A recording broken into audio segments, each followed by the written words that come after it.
They're coming on one by one.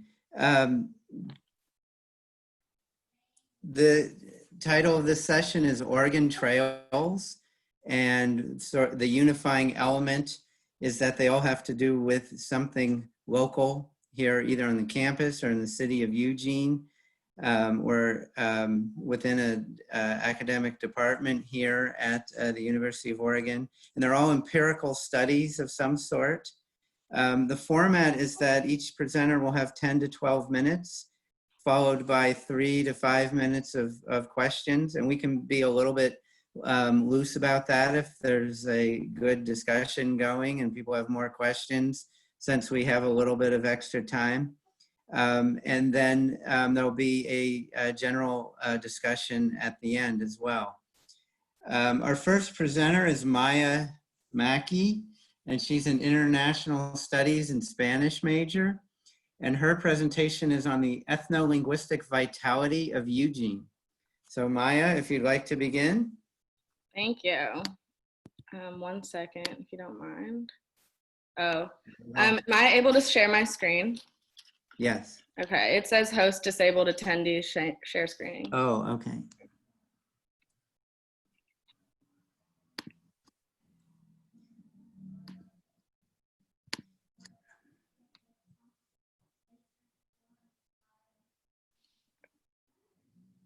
Jeffrey, are you signed in to Zoom online? We have this problem regularly, and if you're not signed into Zoom, it won't recognize you as the host. If that happens, you might need to sign in online, exit, and rejoin the meeting. Okay, so up in the upper right-hand corner, it says my name and it says host, me. Okay. In that case, you should be able to allow it directly, Okay. but we've had some issues with Zoom always recognizing. Okay, thank you. Then can you tell me where I can go to allow her to share her screen? Yeah, if you go to the bottom near share screen, there should be a little like ... on the side, and it will be like allow one person or allow multiple. In this case, I would click allow multiple people, and then that way, if you click that, Maya should be able to share. Okay, it's only showing me breakout rooms.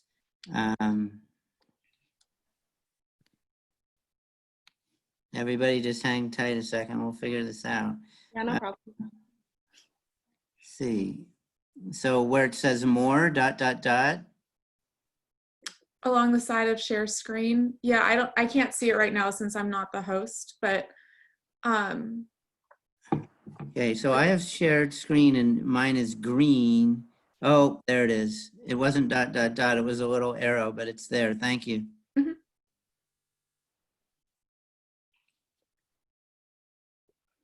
Okay, it should be ready for you, Maya. Perfect. Thank you.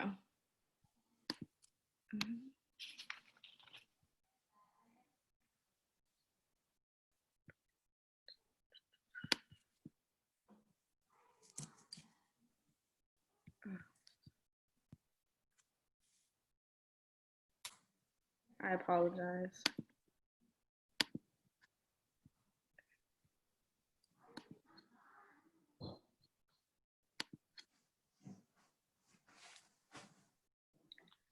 Okay. So, hello everyone, and bienvenidos a mi presentación. My name is Maya Mackey, and my research is on the Spanish ethnolinguistic vitality of downtown Eugene. I would first like to thank Professor Devin Gramone for allowing me the opportunity to research this topic and for assisting me throughout the whole process.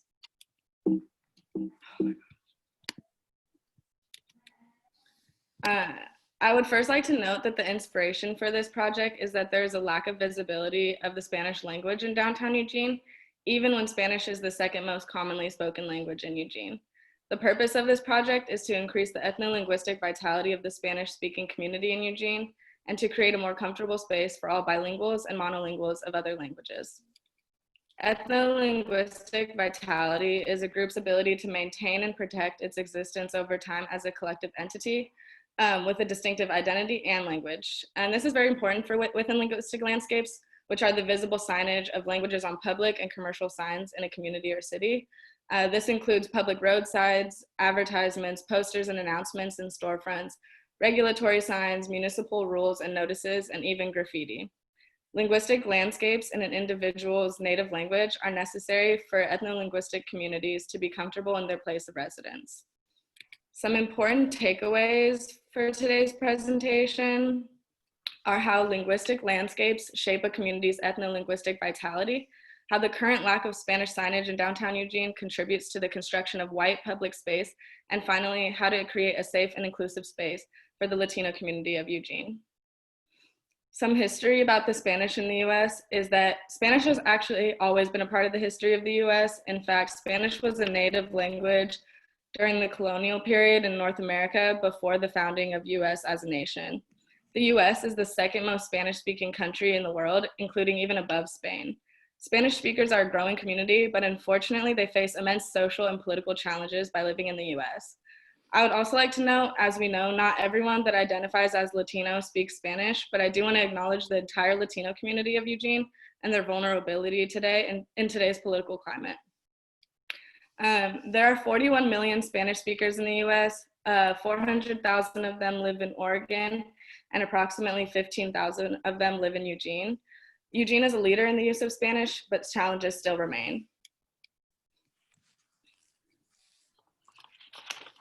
With that being said, how does the absence of multilingual signage around downtown Eugene deprive the Spanish-speaking community of obtaining full access and communal activities and resources? And this is a picture of the downtown core that we documented and analyzed throughout our process. So I used 2 phases to analyze this research, along with the accumulation of qualitative and quantitative research, the coding of images, and ethnographic data collection. The first phase was walking tours to document the ratio of English to Spanish on public signs, the functions of the signs, and the amount of sociolinguistic diversity in Eugene. The second phase was target interviews with Spanish-speaking members of the community that we then compared to the quantitative data that we already collected. Several different findings resulted from this research. We documented about 175 signs around downtown Eugene. The design, which includes the font, size, color, and layout of the physical sign, we found varies between English and Spanish. And as you can see, this picture is an example of how the font differs. The English portion is way bigger in a more visible font and above the Spanish version, which is in a less visible font. We also found that 50% of the signs were regulatory, such as no smoking signs, 35% of them were to inform, such as directions and maps, and 15% of them were to recruit, such as resources to vote and messages on storefronts. During the interviews, we asked what reasons people have to visit downtown, what they like most and least. Have they ever noticed signs in languages other than English, and other open-ended questions? I found that the most visited places in downtown Eugene were the public library, the Saturday market, restaurants, and bars. And what we learned is that there is a lack of businesses and events that cater to the Latino population of Eugene. Mercado Latino used to be an open-air marketplace in downtown Eugene that had food, fresh produce, arts and crafts, and even live music and dancing. And the people that we interviewed reminisced about this event that used to happen every Friday in the summer. This is another example of how there's a lack of visibility of the Spanish language, because when I was researching about Mercado Latino, there was not much information about that, and the last documented one I found was from 2005. The members of the community that we interviewed showed an overarching theme of security concerns, such as the homeless and intransient population of downtown Eugene, and how they've sometimes experienced acts of language and race-based discrimination. They explained that they would like to see more signage to navigate downtown Eugene, such as family-friendly restaurants and tourist spots. So the findings between the walking tours and the interviews showed that there is a lack of Spanish signage considering the growing Latino population in Eugene. Most of the signs were regulating behavior, and there was a lot of literal translations from English to Spanish, which conveys a lack of seriousness for the Latino community. For example, this sign that says no trespassing is translated into no entrar ilegalmente, and it's a poorly construed translation that is insensitive to the Latino community, especially in our current political climate. It literally translates to don't enter illegally, which is something way more unpleasant than just no trespassing. A better and more appropriate translation for this would be prohibido el paso. Another example is se habla español, where there's no tilde on the N for español, and the E is capitalized, which is unusual in typical Spanish grammar. Lastly, on the downtown watch sign, you can see that the Spanish is barely visible because it is in a smaller font and it is italicized. So the results were that in order to create a welcoming environment, the implementation of bottom-up signage is crucial, which comes directly from businesses and individuals rather than municipal actors. With more Latino businesses and events present, the Latino community will feel welcome and excited to visit downtown. The second result was that downtown Eugene is an example of how Latino communities live and adapt in white public space. White public space is an area in which the behavior of racialized populations is highly visible and the object of constant monitoring, while the part of whites is displayed as invisible and normative. Some of the signage that was documented contributes to the construction of downtown as a white public space, and because most of the signs were regulatory and contained direct translations from English, showing that English is the dominant language and that the Latino community is subject to monitoring.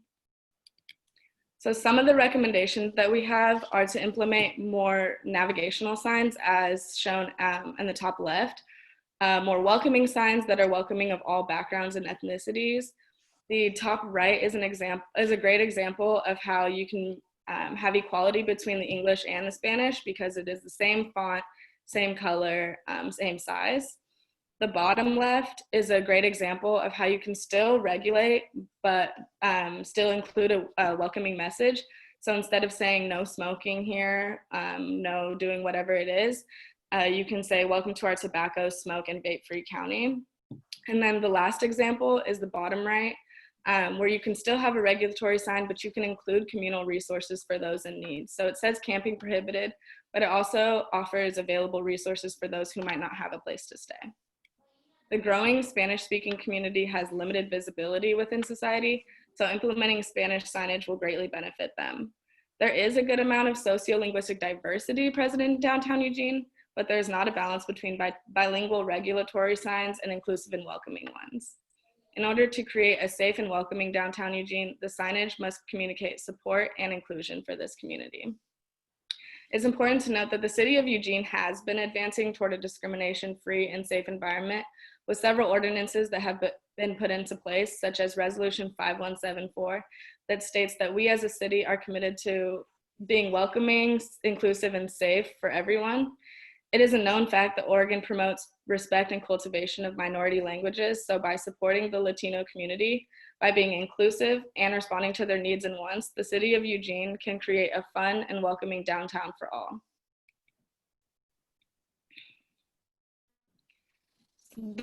So this analysis of the research shows that there is a lack of signage of Spanish in downtown Eugene. The implementation of bilingual and positive signage combined with the promotion of Latino businesses and events held downtown are considerable strides towards the vitality of the Spanish linguistic community in Eugene. There's still much work to be done with to communicate a seriousness of support for the Latino community of Eugene. And these research findings will help shape local planning and policies and help give a voice to the Latino community of Eugene. And here is an example of a sign we found in a front yard. Lastly, I just have my references that I use throughout my research and for this presentation. And then again, a special thanks to Professor Devin Gramone, who is on this call. He is an assistant professor of Spanish sociolinguistics in the Department of Romance Languages and was my mentor throughout this whole process. This research would not have been possible without the UO Office of Sustainability Fellowship granted to Professor Gramone. And gracias por su atención. Thank you for listening. Okay, thank you, Maya. That was very good. Do we have some questions? Oh, ow. Yes, bitch. I don't know.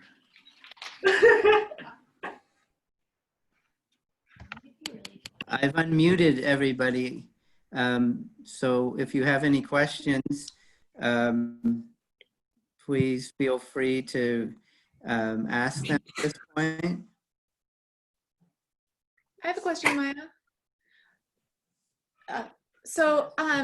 It was really interesting, the breakdown of percentage of what types of signs had Spanish on them. And I was wondering if you had a sense of, in general, are signs more regulatory or informative? Like is there a higher proportion? I would assume a higher proportion of regulatory ones were translated, but do you have that comparison as well? Oh, you're muted. I apologize. There's definitely a higher percentage of regulatory signs. Most of them that we saw were regulatory under the English ones. And you could tell that they were way more directed because of the way that they were translated from the English ones. But they definitely overrode any other signs, any other functions of signs. Did that answer your question?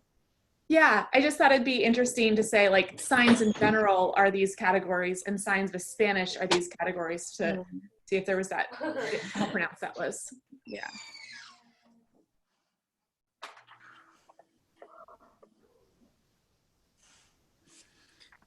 Well, I have a question.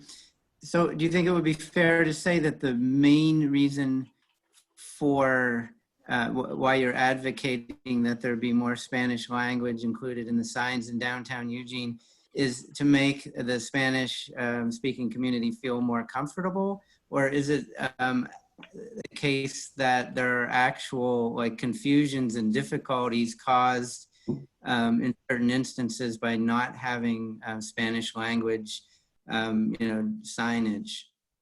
Can you clarify what you mean by confusions? For not, like, they won't be able, they'll be confused in downtown because there's not signs directed towards them? Is that what you're saying? Yeah, are there cases where people actually aren't able to get what they need or go where they want to go because of the lack of signage in their language? Or is it more generally just a kind of social gesture of, welcoming and inclusiveness? I definitely think it's a combination of both. I actually think that because there's confusion and they're unable to have these resources because of the lack of signage, contributes to them being uncomfortable navigating downtown. Because if you go somewhere and there's no resources for you, or you don't know where you are, or you don't know where you want to get to, then you're just going to automatically feel uncomfortable. So I think it's both, and I think that the lack of signage thus contributes to their uncomfortableness and unwillingness to be downtown. I see, thank you. Are there other questions?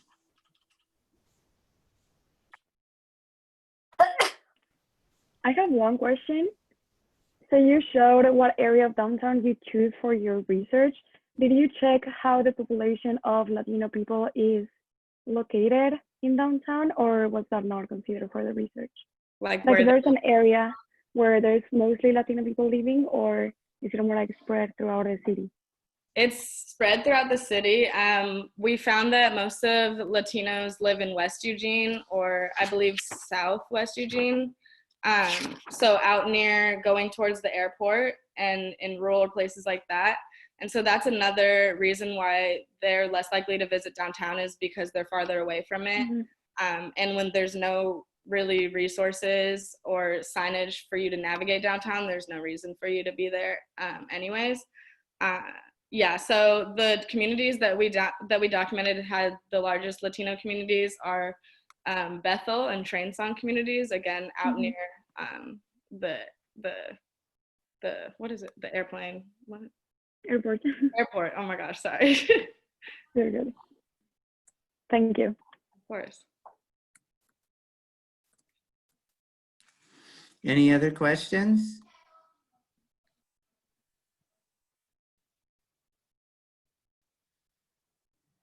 Okay, well, thank you, Maya. Thank you. And we will move on now to our second presentation by Calvin Penkauskas. And he's an environmental science and biology major. And his presentation is called Hogs and Hazelnuts, Resolving Conflicts Between Oak Conservation and Organic Agriculture. So Calvin, if you're ready, you may begin.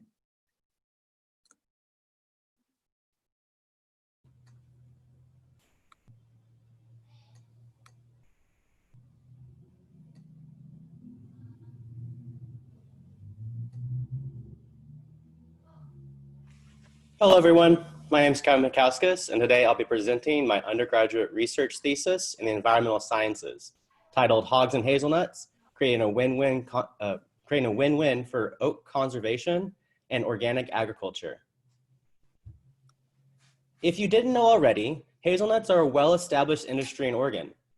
What you may not have known, though, is that the Willamette Valley alone accounts for almost all of the domestic crop in the United States. Yet, organic farms make up less than 1% of this. The largest cost associated with hazelnuts in Oregon is pesticide use. The key economic pest for hazelnuts in Oregon happens to be a native moth called filbertworm. Pictured here is the larva of filbertworm, from which it derives its moniker. Not only does this insect's larva infest hazelnuts, it also infests Oregon white oak acorns as well, which is its main native host. Since oaks are a considerable source of filbertworm pest pressure, hazelnut farmers are incentivized to remove oaks from their land. This is an issue because not only are oaks considered a keystone species, but the Willamette Valley has seen a drastic change since colonialization. Oh, no. Oregon white oak used to be the most abundant tree species in the landscape. Now they only survive in a fraction of their historical range.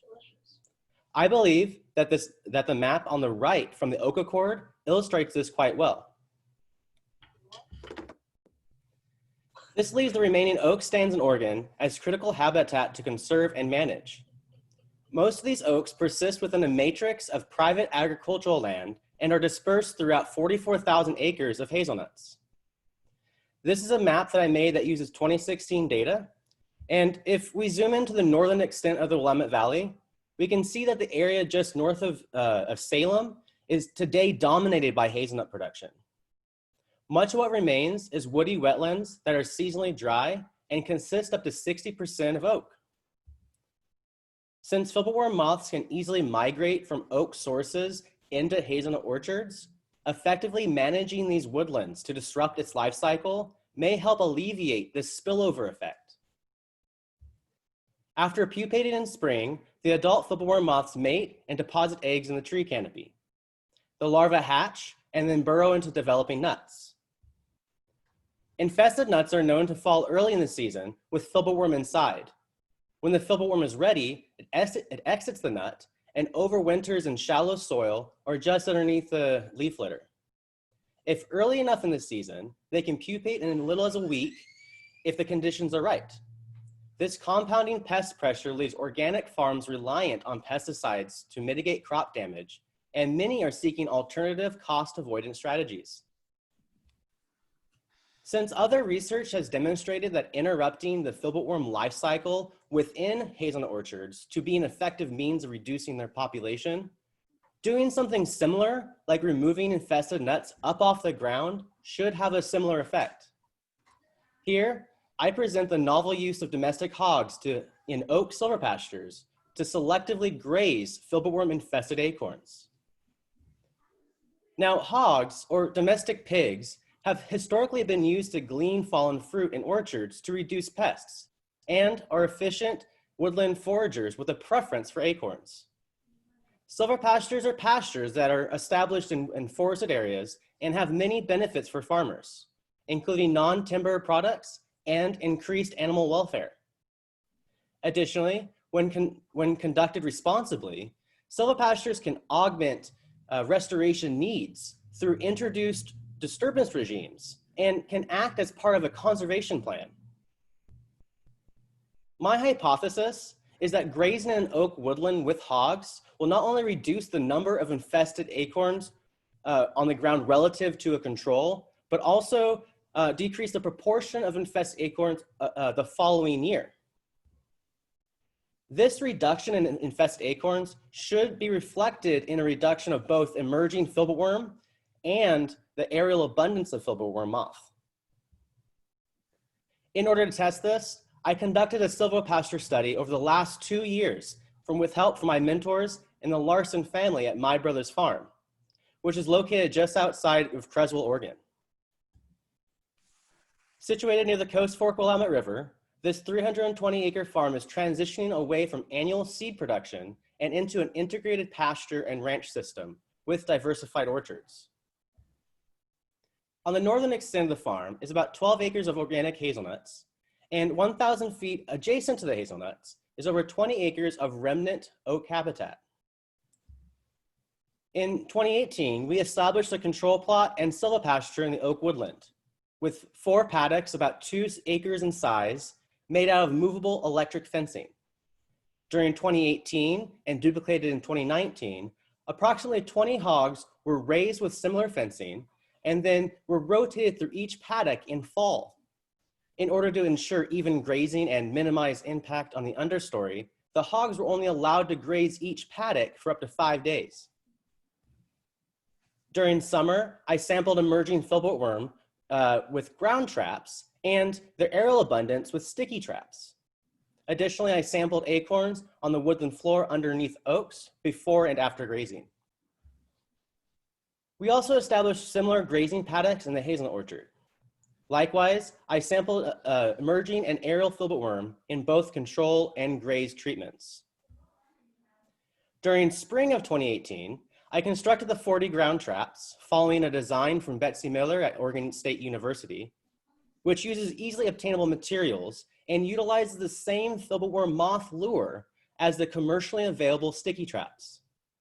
These were placed underneath the oaks, and the sticky traps were hung from the tree canopy and replaced every 4 weeks, with the ground traps every 2. All traps were removed prior to grazing. Lastly, I sampled acorns directly before and after grazing by means of a PVC quadrat, measuring 4 square meters in size.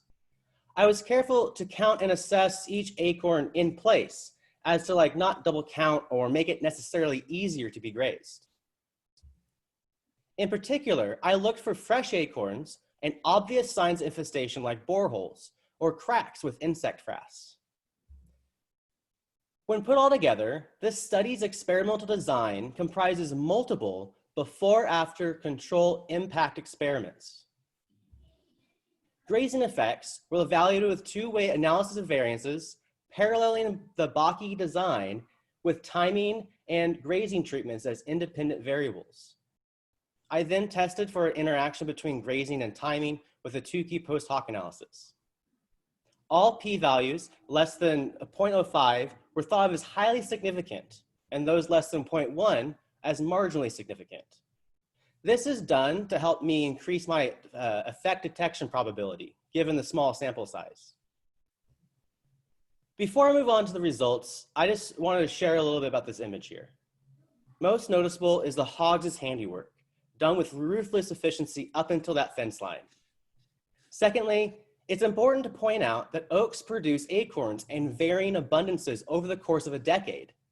This is called masting, and the net you see hanging from the tree here is intercepting acorns before they hit the paddock floor. The purpose of which was to help us determine the rate of masting, so we could better rotate the hogs through the silvopasture.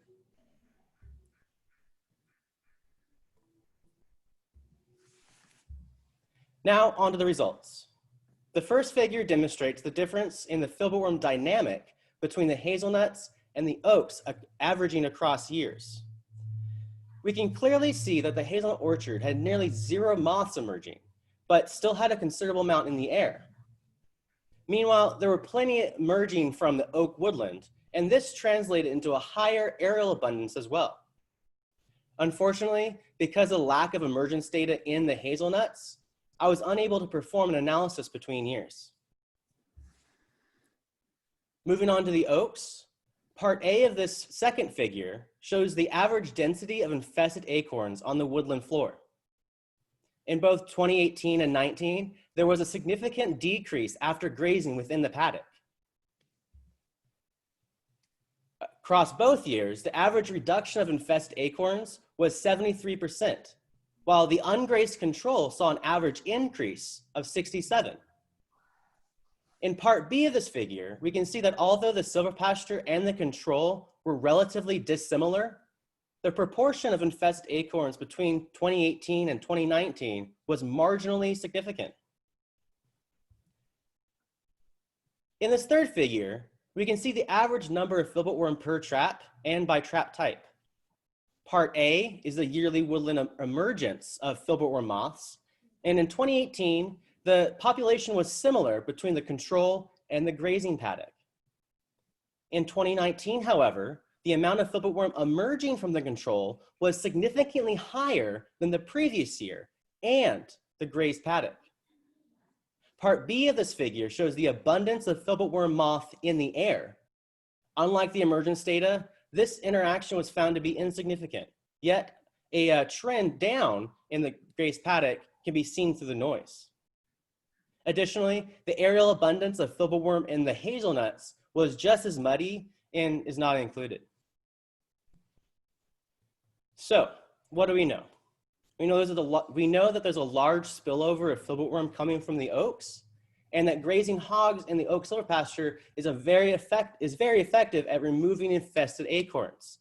This is marginally effective at reducing the infestation the following year. Grazing is also effective at limiting the emergence of filbert worm from the oak woodland. Now, 2020 data is needed to determine if a lower aerial abundance is to occur and if that in fact decreases the spillover effect. Now, there are several scale dependent and population lag effects at play, and this could be why the aerial abundance is incoherent at the time. Silver pasturing hogs in oak woodlands is a novel way of creating a win-win scenario for oak conservation and organic hazelnut production, as it integrates cost avoidance, agroecosystem stewardship, and long-term management goals for landowners. Additionally, there is a need for management of woodlands in the Willamette Valley, not only for posterity, but to minimize the risk of pest spillover and invasive species. This study demonstrates that oak habitat can be viewed as an asset rather than a liability to farmers. Of course, this relies on continued support and collaboration between parties, and the use of traditional knowledge will prove to be increasingly important, as the use of prescribed fire has been demonstrated to be an effective tool for the Kurok and Yurok people of Northern California. Lastly, it is important to recognize the risk of feral hogs in the Willamette Valley. Although the practice of intentionally introducing hogs to oak woodlands carries with it a serious burden of escapement and management, a combination of attentive application, contingency planning, prompt action, and collaboration will be particularly important to minimize the risks involved. The next step for the project includes another year sampling at My Brother's Farm. And by receiving the 2020 Peter O'Day Fellowship, Alejandro and I hope to not only submit for publication, but to possibly expand the project. As this year will conclude the pilot study, a long-term management plan for My Brother's Farm is needed to help sustainably manage their grazing operations. In addition, a qualitative analysis investigating market viability of silvopasture raised pork is needed, and along with continued community outreach. I want to send a special thank you to all those involved with this project, including Betsy Miller for etymology experience, all those in the Center of Undergraduate Research and Engagement, the Undergraduate Research Opportunity Program, the Graduate Evolutionary Biology and Ecology students, everyone at the Hallett Lab. Alejandro, thank you, man. I couldn't have asked for a better mentor. Most importantly, I would like to thank the entire Larson family for all of their help implementing this project. And lastly, thank you all for your attention. I would love to take any questions you have.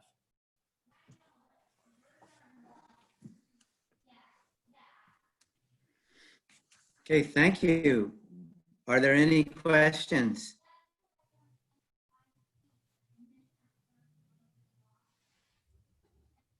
Yeah, Cal, I have a question for you. Yeah. I was wondering what the masting data was between 2018 and 2019, and if kind of the rate at which acorns are produced would affect how much or how little the pig grazing occurs? Yeah, it's a really good question. This, just like a law ecology, this is very complicated. We're kind of putting together two different life cycles here. The oaks, the way they mass is kind of still a mystery. The entire region is on this cycle of 7 to 13 years of all of a sudden massing at once. So what we were particularly looking at with the nets was to kind of get a glimpse, a snapshot of when the infested acorns are falling. So we weren't necessarily taking data on the nets. It was more of a management tool to help us make sure that to stop grazing if there's no nuts falling. And secondly, the acorn plots served as more of a analytic device there. And the 2019 was definitely a masting year. 2018 was still considerable. So it's gonna be interesting to see this year if it's more or less. I'm thinking it's probably gonna be a little less. That's usually how it goes. Cool, thank you. Thank you. Any other questions?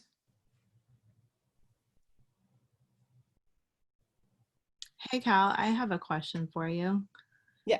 Do you have an idea of the range that the filbert worm moth can travel? Like, could it be coming in from other farms or other oak stands if like a farmer decided to implement these practices?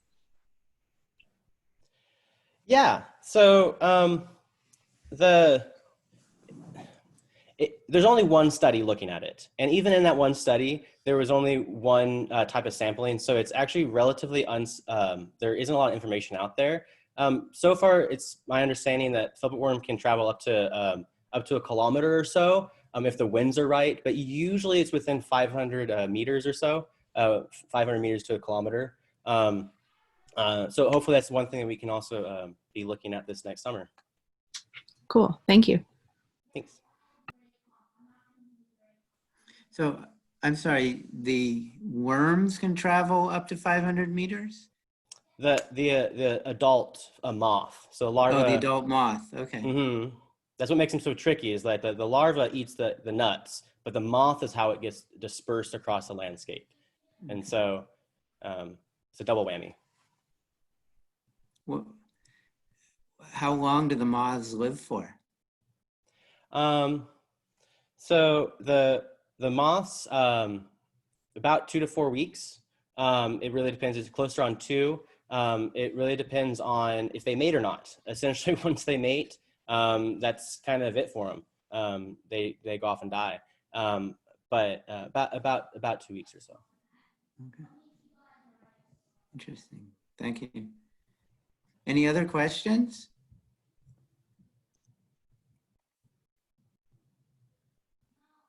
Nobody? Okay, well, thank you, Calvin. Thank you. We are ready for our third speaker then. Our last speaker is Isabel Acker, and she is a sociology major, and her presentation will be on how labels affect our self-confidence. Isabel, are you ready? My screen says, okay, I've unmuted you.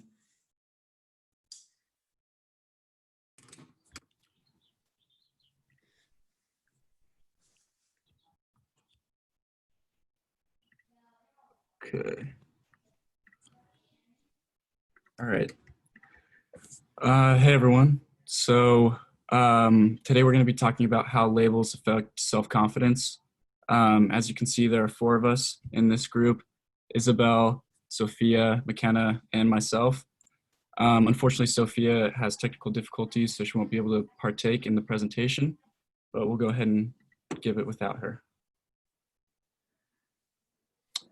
So basically, to start, the goal of our research project was to answer the question of how labels affect self-confidence. We focused on first-year students at the University of Oregon and worked to compare the way in which self-identifications coexist and relate to the stereotypes and affiliations that would describe you as. After this, we noted the similarities and differences between the responses. To us, it didn't matter how similar or different they were, but it was how those similarities and differences affect self-confidence. As students, labels are very relevant in our personal lives. It is something that we think about quite often and generally too much. The reason we created this project was to become more aware of the people around us. We didn't know someone until we actually get to know them, so it is important to not categorize them or stereotype people just based on the way they look.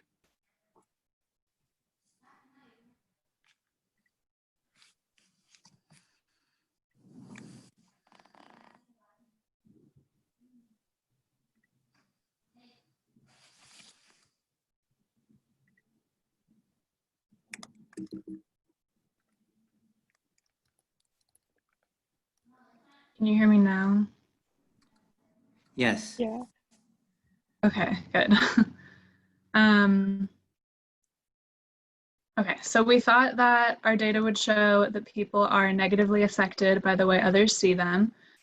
We thought that people would see themselves more highly than their peers see them, and that there would be more of a negative correlation there. So we started off with 50 responses. So we put our survey out on our social medias and we sent it to our peers at the U of O, and we ended up with 50 responses. We had to remove some of the responses just because the answers didn't really line up with the questions we asked. And then after analyzing our data, we realized that over 70% of our subjects of the responses were from freshmen. So we decided to change our project a little bit and just focus on U of O freshmen. So we asked a lot of questions relating to people's identities, and we left them all pretty open-ended because we wanted the most authentic responses from people. So we decided to ask people how they identify, how they're gender identified. And then we asked on a scale from 1 to 5 how important people rate that aspect of their identity. So for people who identified as female on our survey, on average, they rated this a 4 out of 5 on importance for them. This was the same for males. And then for genders other than male or female, the average that they reported was a 3. So on average, gender identity was rated a 4 out of 5 on importance. And it's important to note that the majority of our responses were from people identifying as women. So that was 72. Only 0.19% were male, and less than 1% were people who identified something as other than just male or female. And then we asked people to identify their race, and then also asked the same question about importance. So the majority of our responses were from white people. It made up about 72%. They scored their race as an average importance of 3 on a scale from 1 to 5. And then 0.8% of our responses were from Asian people. They rated their race as a 5 out of 5. The same for African American and Latinx people, both of which made up less than 1% of our responses. And then 13% of our responses were from people identifying as mixed race, and they also rated their importance highly as a 4. So then we went on to ask a lot of questions about people's self-confidence in different situations. Just trying to see their confidence. So our survey showed that unlike our hypothesis, people were more confident about themselves when they're around either their friends or family. You can see on the 2 left graphs, they said that their self-confidence was around a 4 when they were around their friends and family, compared to when they're alone, where most of them said a 3. And then we also asked each person to describe 3 labels that they would use to describe themselves, and that is on the left. And we compared it to 3 labels they would think other people would use to describe them as. And it's interesting to see how the words change either way. The data shows that for the most part, only one of the three terms someone would choose to describe themselves as would also be used by another person to describe them. This proves that most of the time what we think of ourselves is not going to be the same as what others think of us. This is interesting because the data also shows that the majority of the people agree with the labels other people would use to describe them. The data is also interesting because it shows that people's self-confidence is better based on how others perceive them when compared to their self-confidence on any day. On average, people describe their self-confidence a whole point lower than when compared to their self-confidence based on how others describe them. So in conclusion, our original hypothesis was obviously invalid because self-confidence is a very touchy issue. We believe that people's self-labels would be more positive than the labels others would give them. Based on our results, our new hypothesis would read that labels you give yourself are less positive than those that someone else would give you. We cannot assume anything, but a possible reason for this may be the negative way that some people feel about themselves. In a secondary experiment, we may ask why people feel this is a negative association. And to conclude, our labels are not as positive as the ones that others would give us.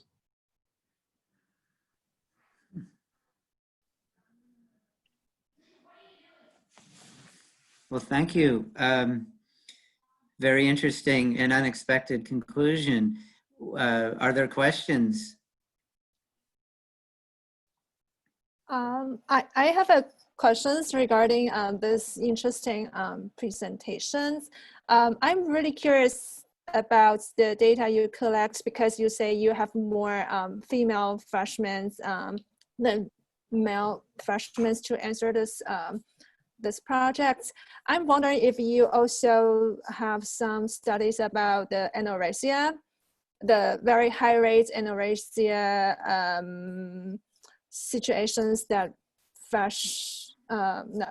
female freshmen will have, and how do you associate this anorexia's self-image with this kind of self-confidence labels? Well, we didn't do any specific research like on that topic, but I think that it could be clear that we kind of live in a society where a lot of women's self-confidence is like based on their looks. And so, yeah, I mean, because of that, maybe a lot more of the women rated their self-confidence lower. And it's also true that people tend to think about themselves more negatively, and maybe their friends are more nice to them or want to, you know, say like, no, like you're beautiful, you're strong, like all of that, whereas it's a lot harder for people to see themselves in a positive way. But I think it just comes down to the culture that we live in. So that would be interesting to look into further. Right, and I think it will be a kind of interesting way to further pursue these issues and how self-confidence and self-images and relates with gender dynamic or gender divides, and how social codes actually impose kind of ideal image to everyone differently. Yeah, definitely. And our data also just comes from the fact that just based on who we know. So like, I guess I would tend to know a lot more of female U of O freshmen than I would a lot of other categories. So that's why our data is so limited in that way. Yeah. Thank you. This is a very great presentation. Thank you. Thank you. Are there other questions?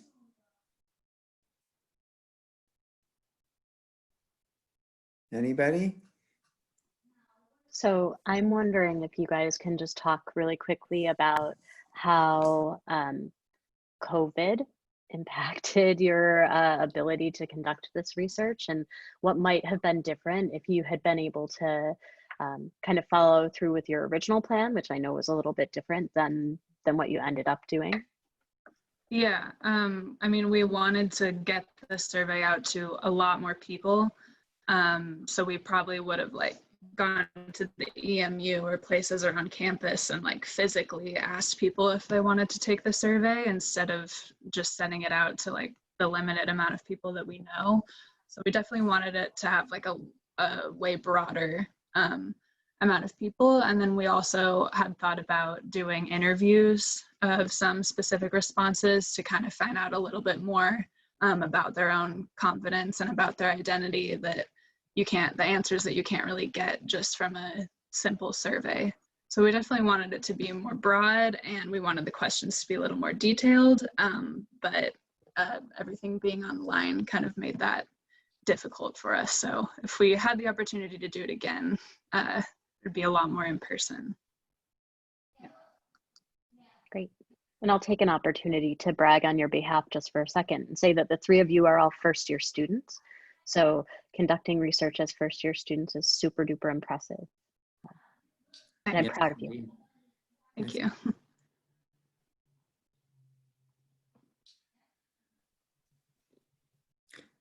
Well, I was just struck by the use of the word label, because it led me to expect that you would be talking mainly about stereotypes or general categories of identity. But when I saw your word clouds, there were things like caring and affectionate, and so I was wondering if you could comment on that. Is there kind of a tension between the need to identify yourself somehow with just adjectives and the more limiting way that you might use a label to describe yourself? I can answer this. We wanted to get a really broad understanding of how people would label themselves. So we used a lot of terms that might not fall into casual conversation, such as caring. So we just wanted a more broad understanding of how people would look at themselves, given that we couldn't actually talk to them and interview them and discuss how they felt about certain words. So I think we used some more unorthodox words, but it was just to get a better understanding of how people felt. Yeah, our actual question on the survey was, what are 3 words that you use to define yourself? For example, a character trait, an affiliation, physical appearance, talents, etc. So we wanted it to be pretty open-ended so that people could really define themselves in the 3 ways that they thought best. And that was different for a lot of people. Like for some people it was more physical, and for some people it was about their religion or personality traits. So that was interesting to see those differences too. Yeah, I guess, that in itself is interesting to, consider what percentage of people would, come up with physical traits or, general social traits, or as you're saying, more established categories like religion or ethnic identity.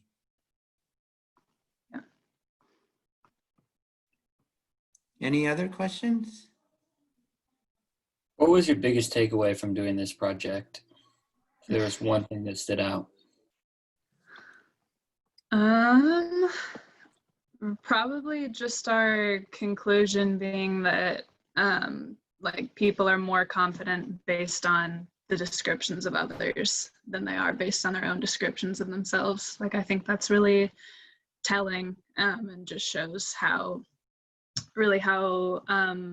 lowly a lot of people think of themselves. Yeah, I think that's probably the biggest thing, because that's not what we were expecting. Yeah, and I thought it was really interesting to see how self-confidence was higher when people are surrounded by other people too. And that just kind of goes to prove how important family and friendships are in relationships.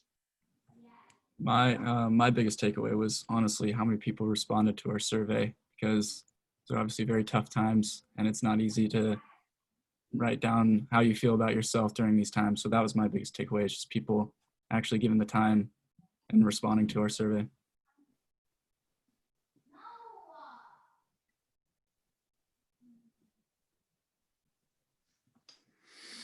Any other questions?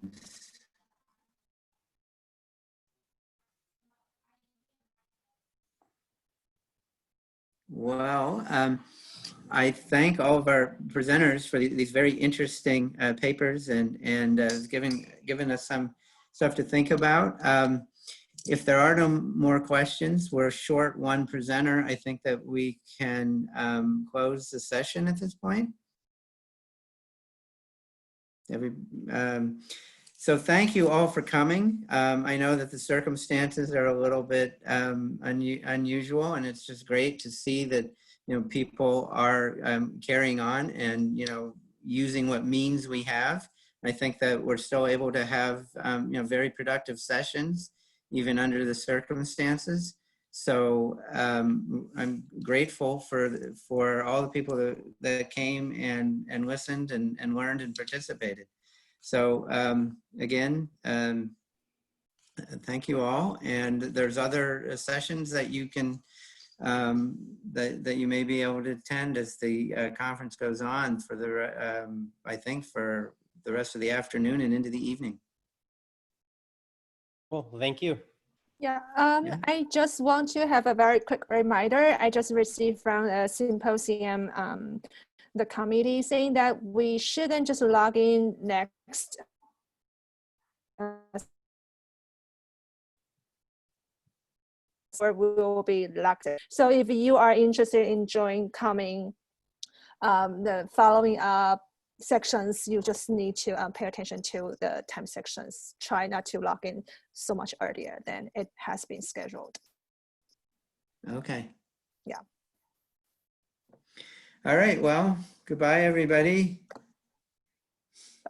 Thank you. Thank you, everyone. Yeah. Bye-bye.